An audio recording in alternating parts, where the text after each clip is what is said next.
अपनी SMEs wife के लिए स्पेस में बिहू करके इन्होंने पूरे इंटरनेट का दिल जीत लिया।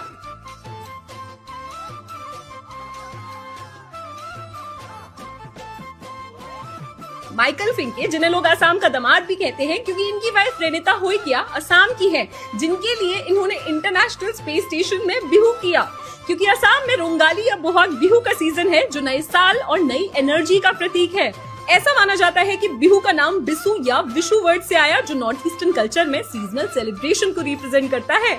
और असम में एक नहीं 3 बिहू सेलिब्रेट होते हैं, रोंगाली, कोंगाली और भोगाली, जो साल के 3 एग्रीकल्चरल फेजेस को दिखाते हैं। बिहू में मेल्स ढोल, पेपा, गोगोना और ताल जैसे म्यूजिकल इंस्ट्रूमेंट्स बजाते हैं, जिसकी धुन पर सब नाचते हैं। मेल्स ट्रेडिशनल धोती और गामोसा पहनते हैं, वहीं फीमेल्स पाट या मोगा सिल्क से बनी मेखला सादौर पहनकर डांस करती हैं। बिहू सिर्फ एक डांस नहीं बल्कि असमीज आइडेंटिटी का एक प्राउड सिंबल है, जो आज स्पेस तक पहुंच गया है। तो बताओ आप असम के कौन से